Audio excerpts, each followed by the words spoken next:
طابت أوقاتكم بكل خير من الفضائية الإريترية، نشرة الأخبار والمستهل بأبرز العناوين. الجالية الإريترية في مصر تحتفل بالفاتح من سبتمبر.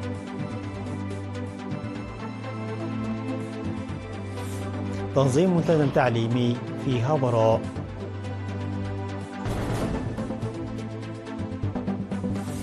فرقة العمل الوطنية تناقش أمراض نقص اليود مع فرق العمل الإقليمية لشمال البحر الأحمر.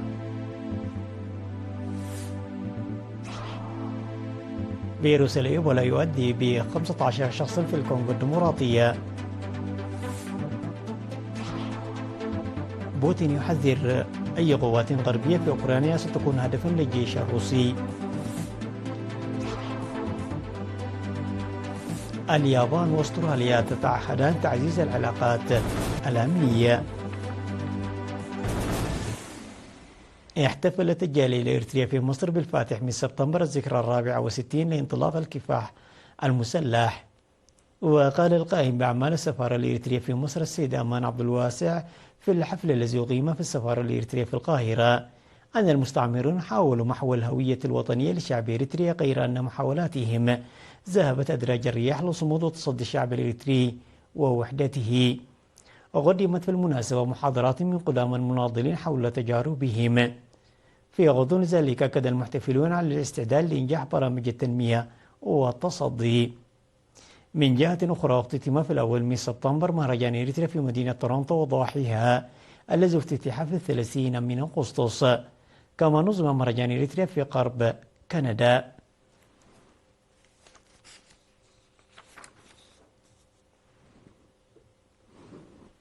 نظم في بلدة عرية عيب ومديرية هابرو منتدى تعليمي ناقش سبل تقوية العملية التعليمية ورفع كفاءة الطلاب.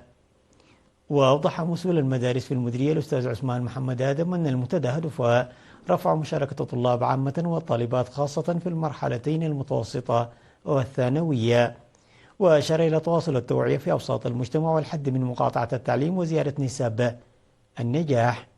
من جانبها أوضح مسؤول مكتب التعليم الأستاذ كفلاي عند ميكيل أن الحكومة عملت إيصال التعليم إلى جميع المناطق وتعزيز المشاركة الشعبية. وقال مدير مديرية هابرو سيد فتوي قبر مثقل أنه يجب منح الأولوية لأنشطة تقوية كفاءة التعليم، مناديا لتعزيز دور أولياء الأمور. وأوصى المنتدى لتجميع القرى وبدء الأطفال التعليم من رياض الأطفال ورفع قدرات المعلمين وبدء الدراسة في الموعد المحدد. على الصعيد نفسه تم تكريم الطلاب المتفوقين في امتحانات الشهادة الوطنية للعام الدراسي 2024-2025.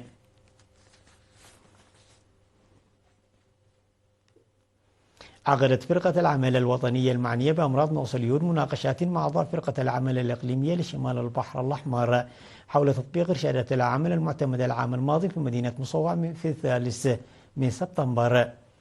وفي كلمته بهذه المناسبة قدم رئيس فرقة العمل الوطنية سيد برهان كيداني المهام العامة وتقرير فرقة العمل الإقليمية المعنية بأمراض نقص اليود، مؤكدا أن الباقي هو الجانب العملي من العمل، حثا أعضاء فرق العمل الإقليمي ومنتجي الملح على المساهمة. وأكد القائم بأعمال مسؤولو قسم المراقبة الجودة في هيئة المعايير الإريترية السيد آل مرايا أن محتوى الإرشادات هو نقطة الانطلاق للبرامج المخطط لها ويمكن مراجعته في هذه العملية. وقدمت أوراق بحثية ومحاضرات حول الوضع الراهن لاستخدام الملح المخلوط باليود وعواقب نقص اليود في إريتريا والعالم، بالإضافة إلى تطبيق العملي لاختيار اليود السريع. وبعد مناقشة المقترحات قدم أعضاء فرق العمل توصيات وشملت دعم المنتجي الملح المنضوين في جمعية لإنتاج ملح عالي الجودة وتخصيص ميزانية كافية لفريق العمل الإقليمي وإعداد أوراق عمل للتوعية بآثار اليود وتوصيات ومقترحات أخرى. وشرح رئيس فريق العمل الإقليمي المعني بالأمراض الناجمة عن نقص اليود السيد رزنة في الساعة عواقب نقص اليود، وشكر أعضاء فرق العمل الوطنية والإقليمية. وتأسس فريق العمل الإقليمي المعني بأمراض نقص اليود في العام 2022 بعد مناقشات بين الجهات المعنية في الفريق وفريق العمل الوطني.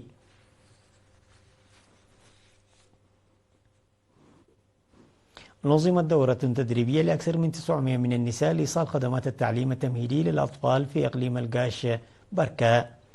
وجرى التدريب المنظم في مدارس قنية وملايت وأغردات وكذلك كلية حمل مالو ومي نفحي وعد غيح بلغات التقري والتقرينية والعربية والكنامة والنارة والبداويت والساهو. وقال مسؤول فرع التعليم في إقليم القاش بركة الأستاذ ياسين محمد أن التدريب سيخلق فرصا للأطفال الذين لم تتاح لهم الفرصة للحضور التعليم التمهيدي. وأوضح المدير العام لقسم الخدمات الاجتماعية في إقليم القاش بركة السيد فرانكو كوبابا أن البرنامج يأتي في إطار جهود الحكومة لتحقيق العدالة الاجتماعية. وفي حفل التخريج الذي يقيم في مدرسة غوينيا الداخلية في 2 سبتمبر قدم حاكم إقليم القاش بركة السفير محمود علي حوري شهادات المساهمة والمشاركة للمدربين والمعلمات الجدد، موضحا بأن رياض الأطفال ارتفعت من 155 إلى أكثر من 650 بانتشارها من الحضر إلى الريف. وتفيد وثائق إقليم القاش بركة بأن نحو 60 ألف طفل في سن الدراسة لم يحصلوا على التعليم التمهيدي في الإقليم بسبب عدم وجود رياض الأطفال في إدارات الضواحي. عقد اجتماع تشاوري في مديرية فورتوساوا بهدف تعزيز القدرات المهنية للشباب وتعزيز مساهمتهم في برامج التنمية من خلال تشكيل لجنة أصدقاء الاتحاد. وفي كلمته قال الشاب عمر محمد مسؤول اتحاد الشباب والطلبة في المديرية أن الاتحاد يعمل مع الجهات الحكومية لتوفير التدريب المهني للشباب، وقال أن المناقشة سيكون لها دور تحفيزي في تعزيز برامج الاتحاد. وأكد السيد أرقاي مبراتو القائم بأعمال مدير مديرية فورتوساوا أهمية الحوار مع الجهات الحكومية في تعزيز أنشطة الاتحاد للشباب والطلاب وتعزيز القدرات المهنية للشباب، مذكرا الشباب بضرورة استغلال الفرص المتاحة لهم وبناء أنفسهم بالمعرفة والمهارات ولعب دور في القيادي في الاتحاد.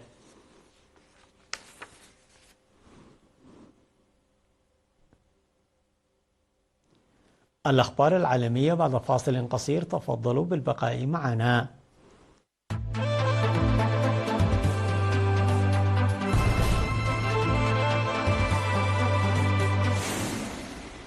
أعلنت السلطات الصحية في جمهورية الكونغو الديمقراطية عن تفشي فيروس إيبولا مجددا. وأفاد وزير الصحة الكونغولي بأن عدد الوفيات بلغ 15 حالة منذ نهاية أغسطس. تفشي هذا الفيروس مجددا في مقاطعة كاساي بوسط البلاد وفقا للوزير. وكان آخر تفشي لإيبولا في جمهورية الكونغو الديمقراطية أودى ب6 أشخاص قبل 3 سنوات. ولا يزال الفيروس فتاكا رغم اللقاحات والعلاجات الحديثة، وقد أودى بحياة 15 ألف شخص في أفريقيا خلال الأعوام 50 الماضية. وأفادت حصيلة لا تزال غير نهائية بتسجيل 28 حالة مشتبه بها في الكونغو الديمقراطية. ورصدت الحالة الأولى في 20 من أغسطس لدى امرأة حامل نقلت إحدى المستشفيات. وكان وباء إيبولا سبب وفاة 2300 شخص في الكونغو الديمقراطية ما بين 2018-2020.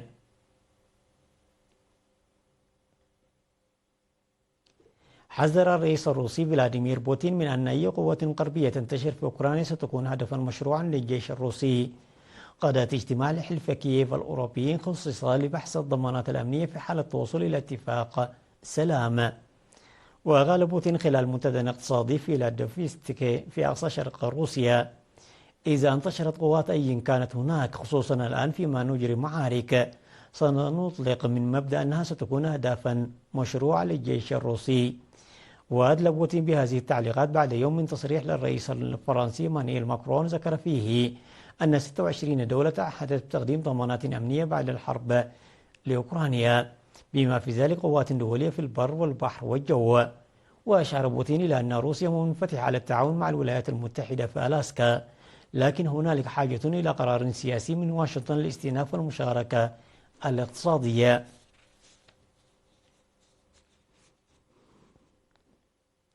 أعلنت أستراليا واليابان عن عزمها تعزيز التعاون لمواجهة التحديات الأمنية المتزايدة في منطقة المحيطين الهندي والهادئ، بما في ذلك مساعدة بعضها البعض في إجلاء المواطنين المعرضين للخطر في الخارج. وقال وزير الخارجية الياباني: اتفقنا على تعزيز قدراتنا الجماعية على الردع وتفعيل المناقشات بشأن الحالات الطارئة المحتملة التي قد تؤثر على أمن البلدين والمنطقة. جاءت تصريحاته عقب اجتماع في طوكيو ضم أيضا وزير الدفاع الياباني ونظيره الأسترالي.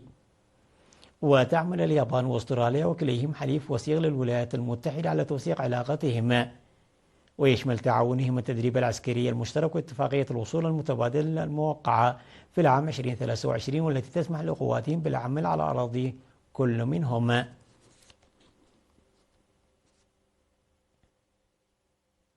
أعلنت وزارة الدفاع الأمريكية أن طائرتين عسكريتين فنزويليتين حلقتا فوق سفينة تابعة للبحرية الأمريكية في المياه الدولية، محذرة كاراكاس من أي تصعيد إضافي بعد هذه الخطوة الاستفزازية للغاية.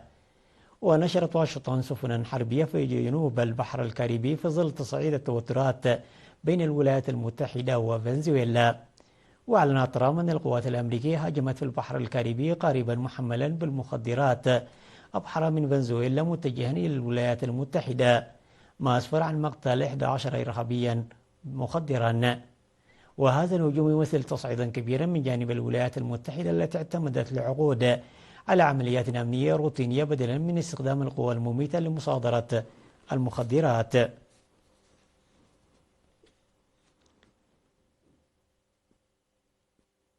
تذكير بالعناوين.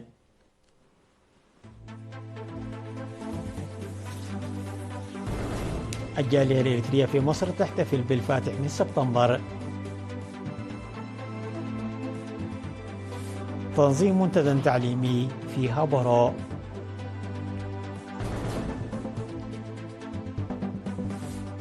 مجموعة العمل الوطنية تناقش أمراض نقص اليود مع فرقة العمل الإقليمية لشمال البحر الأحمر. فيروس إيبولا يؤدي به 15 شخصا في الكونغو الديمقراطية. بوتين يحذر أن أي قوات غربية في أوكرانيا ستكون هدفا للجيش الروسي. اليابان واستراليا تتعهدان تعزيز العلاقات الأمنية. وصلنا إلى ختام النشرة التي قدمناها لكم من الفضائية الإريترية. إلى اللقاء.